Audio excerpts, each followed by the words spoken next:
नमस्कार, मेरा नाम विनीत त्रिपाठी है और आप नव भारत टाइम्स देख रहे हैं। संसद के शीतकालीन सत्र में अब केवल एक दिन बचा है, यानी कि 20 तारीख को सेशन समाप्त होने वाला है।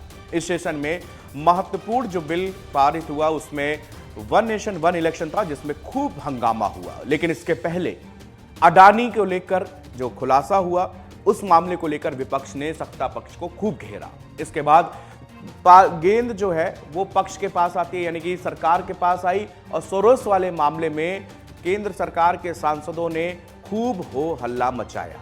लेकिन अब मामला फंस गया। एक दिन पहले गृह मंत्री अमित शाह ने अंबेडकर को लेकर एक टिप्पणी की।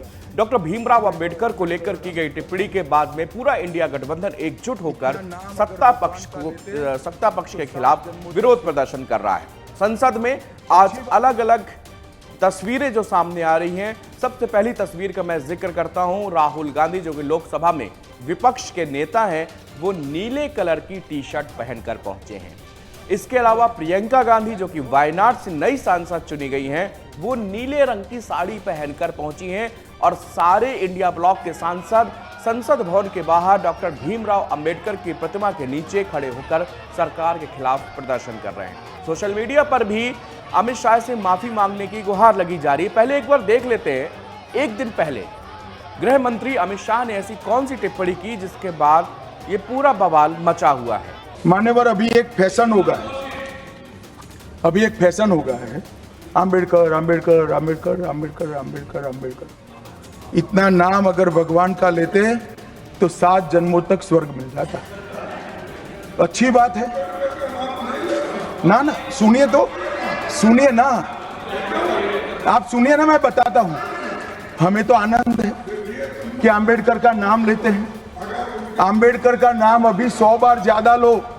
अमित शाह के इसी बयान के बाद में पूरा बवाल मचा हुआ है। दरअसल उन्होंने अंबेडकर को लेकर कहा कि अगर इतनी बार अंबेडकर अंबेडकर अंबेडकर चिल्ला रहे हैं, अगर इतना भगवान का नाम लिया होता तो आप स्वर्ग पहुंच गए। इसके बाद तमाम नेताओं ने मीडिया के सामने आके कहा कि वो हमारे भगवान जैसे ही है। वो चाहे चंद्रशेखर आजाद रावण हो, चाहे अखिलेश यादव हो, बहुजन समाज पार्टी बसपा सुप्रीमो मायावती हो, तमाम जो नेता हैं सभी ने पक्ष को खेलना चालू कर दिया। उनसे माफी मांगने की अपील की जा रही है। लेकिन आज जो है संसद में हंगामा किया जा रहा है और राहुल गांधी जो है नीली कलर की टी शर्ट पहनकर पार्लियामेंट पहुंचे हैं। वो विरोध जताने के लिए पहुंचे हैं कि डॉक्टर भीमराव अंबेडकर के खिलाफ ऐसी टिप्पणी जो है गृह मंत्री अमित शाह ने की, उनको तुरंत माफी मांगनी चाहिए, संसद में ही माफी मांगनी चाहिए। हालांकि बीजेपी 2024 इलेक्शन से पहले एक बार बुरी तरह इस मामले में फंस चुकी है। तब संविधान बदलने की बात हुई थी। बीजेपी के कुछ सांसदों ने संविधान बदलने की टिप्पणी की। उनकी वीडियो क्लिप्स पूरे देश भर में वायरल की गई और वो जो कैंपेन हुआ 2024 का लोकसभा इलेक्शन का, उस दौरान ये कहा जाने लगा कि बीजेपी अगर 400 सीट आ जाएगी तो वो संविधान को बदल सकती है, आरक्षण को खत्म कर सकती है। जिसके बाद गृह मंत्री से लगाकर प्रधानमंत्री तक बयानबाजी हुई, लेकिन उसका कोई फायदा नहीं हुआ। अंत में रिजल्ट जो है वो सबके सामने है कि उत्तर प्रदेश और महाराष्ट्र और कई प्रदेशों में बीजेपी की सीट घटी और पहली बार 2014 के बाद ऐसा हुआ कि बीजेपी पूर्ण बहुमत से अपनी सत्ता तीसरी बार नहीं बना पाई। इस मामले को बखूबी जानता है बीजेपी आलाकमान कि ये पार्टी को महंगा पड़ सकता है। और महंगा इसलिए भी क्योंकि अब दिल्ली में चुनाव आने वाले हैं और इसको लेकर जब ये टिप्पणी आई अंबेडकर जी को लेकर गृह मंत्री की, उसके बाद में प्रधानमंत्री नरेंद्र मोदी ने भी इसमें ट्वीट करके इसमें सफाई दी। प्रेस कॉन्फ्रेंस बीजेपी की ओर से की गई ताकि ये मामला बहुत ज्यादा तूल ना पकड़े, क्योंकि इससे उनको खतरा है चुनावी अगले जो जहां भी चुनाव होंगे तो उनको इस बात का डर है कि इस बयान के चक्कर में उनको नुकसान उठाना पड़ सकता है। लेकिन आज संसद में भी विपक्षी पूरी तरह से एकजुट है, सरकार को घेरने की कोशिश हो रही है। तस्वीरों में साफ देखा जा सकता है कि किस तरह से नीले कलर की टी शर्ट और वही प्रियंका गांधी नीले कलर की साड़ी पहनकर पहुंची हैं।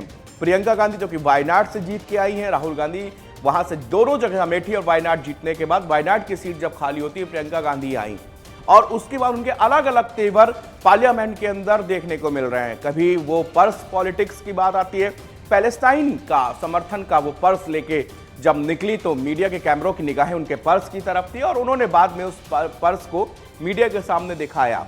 उसके दूसरे दिन ही जब उनको पैलेस्टाइन वाले मुद्दे पे प्रियंका गांधी को ट्रोल किया जाने लगा, इसके बाद में फिर दूसरे दिन प्रियंका गांधी एक दूसरा पर्स लेके आती हैं जिसमें लिखा होता है कि बांग्लादेश के हिंदुओं और ईसाइयों के साथ खड़े हैं। उनका ये पर्स, जो कि बांग्लादेश में जिस तरह से पिछले दिनों से ऊहापोह का माहौल वहां पर बना हुआ है, हिंदुओं पर, अल्पसंख्यकों वहां पर हमला हो रहा है, उसको लेकर प्रियंका गांधी ने अपने बैग के जरिए एक मैसेज देने की कोशिश की। लेकिन आज चूंकि BR अम्बेडकर जी के मामले में सारा जो विपक्ष है वो एकजुट होकर सरकार के खिलाफ जो है प्रदर्शन कर रहा है, और ज्यादातर सांसद नीले कलर के कपड़े, चूंकि नीला कलर एक ये प्रतीक है बहुजन समाज पार्टी, बहुजन अगर कोई भी जो जिसको दलित, शोषण वर्ग, इन वर्गों के उत्थान के लिए, और नीले रंग का प्रयोग क्यों किया जाता है, इसके पीछे भी अलग अलग तथ्य सामने निकल के आते हैं। एक कहा जाता है कि नीले रंग का प्रयोग इसलिए किया जाता है क्योंकि नीला आसमान होता है, तो आसमान जितना सभी को, दुनिया में हर किसी की व्यक्ति को अपने छाया में रखता है, अपना के रखता है, उसकी नज़र में कोई ऊंचा, कोई बड़ा, कोई नीचा नहीं होता, इसीलिए नीले रंग का प्रयोग किया गया है। कुछ लोग कहते हैं कि डॉक्टर भीमराव अंबेडकर को नीले कलर का सूट बहुत पसंद था, इस कारण से नीले कलर का प्रयोग विरोध स्वरूप बन गया। उसके बाद कहा यह जाता है डॉक्टर भीमराव अंबेडकर ने जब अपनी पहली बार पार्टी बनाई तो जो उसका झंडा था वो एक महाराष्ट्र की सबसे बड़ी जो दलित जाति थी उसके झंडे से ही वो नीला रंग निकाल के उन्होंने अपने झंडे पे इस्तेमाल किया था।